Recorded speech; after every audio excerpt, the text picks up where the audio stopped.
Hello, I'm doing a movie review, and the movie I want to review is Celia, also known as Celia, Child of Terror. Now, this is an Australian coming-of-age horror drama film written and directed by Anne Turner and released in 1989. Now, I have the movie on this Blu-ray set from Severin Films called All the Haunts Be Ours, which is a box set of folk horror films, which before I get onto the review itself, I gotta say, this is an amazing box set. They have some really interesting shit on here, like, this also has the movie Clear Cut, which I reviewed a few months ago. It also has this movie called Lake of the Dead, which is pretty interesting. It also has Eyes of Fire, which is also a pretty interesting movie. They have some other Australian horror films on here, like The Dreaming, which is also a pretty interesting film. There's a lot of Eastern European shit on here as well, like, there's even a film from the Soviet Union on here. The box set also has a really good, 3-hour documentary on the history of folk horror. But once again, this is an incredible box set. They also released the Volume 2, which I managed to get my hands on a month or so ago. So if it wasn't for this box set, I probably would have never even heard of this movie, and I'm so glad that I saw it, because this is probably my second favorite film off the All the Haunts Be Ours box set, next to Clear Cut. I will say, this is probably more of a straight drama as opposed to outright horror. I mean, the horror elements are certainly there, and at the same time, genres mix all the time, and genre is not always a set-in-stone thing.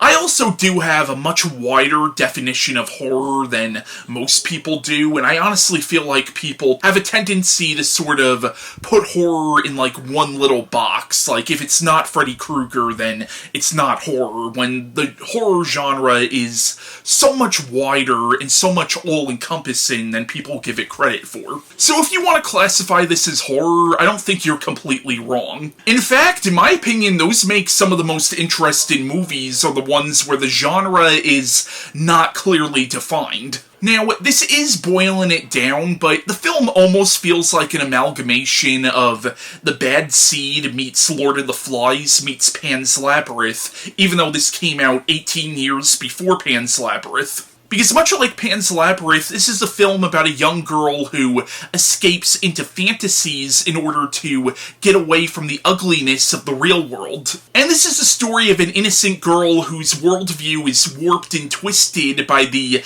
incompetence, the prejudices, and the hypocrisy of the adults in her life. So, the plot of Celia is it's set in Australia in the late 1950s, and we follow this 9-year-old girl named Celia Carmichael, who is obsessed with this old fairy tale about these creatures called the Hobyahs, which is an actual fairy tale from folklore. And throughout the movie, she frequently has fantasies about the Hobyahs. But in the beginning of the film, her grandmother, who she was very close to, ends up passing away, which of course hits her extremely hard. But shortly afterwards, this family moves next door, and she becomes friends with the children in the family. Her father becomes friends with the mother in this family, and as the film goes on, it's heavily implied that Celia's father and this woman next door are having an affair. But things get complicated when it's revealed that this family has some communist leanings, and remember,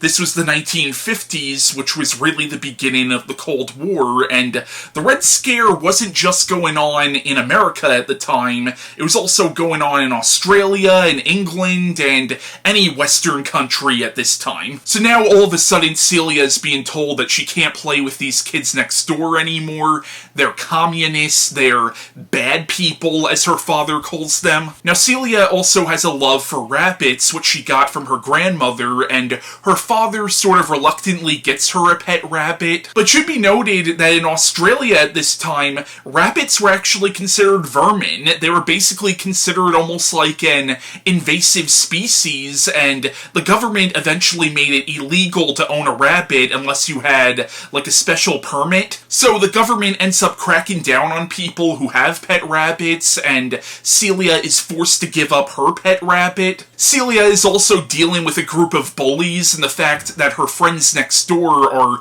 also getting bullied because their parents are communists. And the film is less plot-based, and it's more of a character study. Like I said, it's a character study on this girl whose innocence is kind of destroyed by the adult world, where you have the adults in Celia's life taking something as innocent as her love of rabbits and telling her it's evil, or as innocent as her wanting to play with her friends and telling her, oh no, your friends are evil. And we see how this girl's worldview gets twisted, and she starts seeing certain adults in her life as Hobyahs in human form, and eventually the line between reality and fantasy becomes completely blurred. Now, child actors are always hit or miss. Sometimes you could get brilliance, sometimes you could get pure crap, and a lot of the time you get somewhere in between. Luckily, I think Rebecca Smart does a fantastic job in the titular role. And she really does straddle that line between being sympathetic and genuinely chilling, and she does do something at the end of this movie pretty horrific, but even then, there's still a strange innocence about her. And the whole film is extremely well acted from both the adult and child actors. And all the characters are extremely three-dimensional, and even the characters who are technically antagonists in the movie still feel like real people. It's a very well-written film. Like, Celia's father in the movie, he's a dickhead. He's, by my way of thinking, abusive. At the same time, we have to consider the time period this is taking place in. And for the time period, he probably wouldn't have been considered that abusive, and he's also not abusive 100% of the time. There are points in this movie where he is shown to be a loving father, and again, I think that's very realistic. But he's a complex character. We find out that he served in World War II and is probably dealing with a lot of trauma from his wartime experiences, even though he probably wouldn't use that word, because we gotta remember, at the time period this is taking place in, they didn't use phrases like PTSD, they called it shell shock or combat fatigue. We also learn that his mother, Celia's grandmother, had communist views, and he came back from the war extremely right-wing and really resenting his mother's views. There's also a point where he does say to Celia that he went through hell when he was a kid, kind of implying that he was abused as well. So there is that commentary on the cycles of abuse. A lot of times abusive parents were abused themselves, and we also see that with Celia a little bit, where she is bullied in the movie, but she also becomes kind of a bully herself. Now, for me, the most despicable character in the movie, and the character that I probably would label as the film's antagonist, is Sergeant John Burke, who is a police sergeant who is actually best friends with Celia's father, and is actually the father of a girl that bullies Celia. My god, I hated this character. He's that typical corporal punishment authority figure, yet seems to spoil the shit out of his own daughter. He's also the one who ends up taking Celia's rabbit away, but even he's portrayed relatively three-dimensionally. Like, he does try to get Celia a dog to sort of make up for it, so he's not portrayed as a complete monster in the film. Now, while the film touches on themes of child abuse and how adults, whether they mean to or not, can end up screwing a kid up, for me this is also very much a film about fear, both personal fears and societal fears. Like, in the film, we see how Celia's fears of the Hobyahs, these creatures from this fairy tale, sort of mirror her parents' fears of communism coming in and destroying their idyllic way of life. And that's mirrored in the communist family from next door's fears of being persecuted for their beliefs. And then that's mirrored in the government's fears of the rabbits coming in and spreading diseases and infesting everything, which to me seems like the most irrational out of all of them, even compared to Celia's fears of the Hobyahs, but again, that was apparently a real thing in Australia at the time. It's also about how fear evolves over time. When you're a little kid, you fear the monster in your closet or under your bed.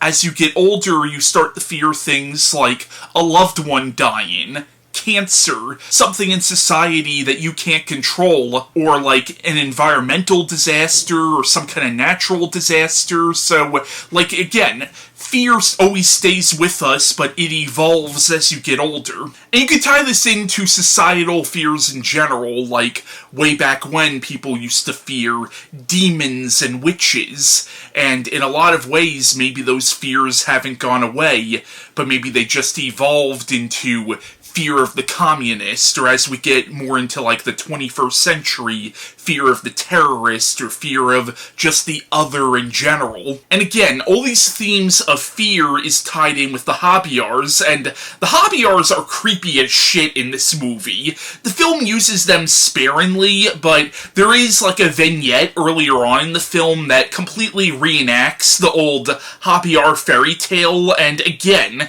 it's really creepy. And again, the movie uses the Hobyahs very sparingly, like they really are just a representation of Celia's psyche. I will say, as a monster movie fan, I would have liked to have seen more of them, but again, that's not the kind of movie this is. Like, don't be expecting a straight monster movie, because you're gonna be disappointed. But yeah, Celia is an excellent film. It is a complicated film. There are a lot of themes in here about childhood fears and how they relate to adult fears. There's a lot of themes of politics and the loss of innocence. I will say the film is a little long. Like, there's some stuff towards the end that probably could have been trimmed a little bit. But I would recommend this if you are a fan of stuff like Stephen King's It, which is another coming-of-age horror story which deals with themes of child abuse and the loss of innocence. Granted, It is a little more bombastic, and obviously in that story there actually is a monster, whereas in this movie, the monsters are completely in the main character's imagination. But thematically, they are similar, I think. And like I said earlier in this video, there are a lot of similarities between this and Guillermo del Toro's Pan's Labyrinth. Like, Pan's Labyrinth is almost a spiritual successor to this. And honestly, there are even some similarities between this and another great Australian horror film, The Babadook. But yeah, that was my review of Celia, Child of Terror, and remember, kids, in Australia, everything is trying to kill you. Even the kids. And the rabbits.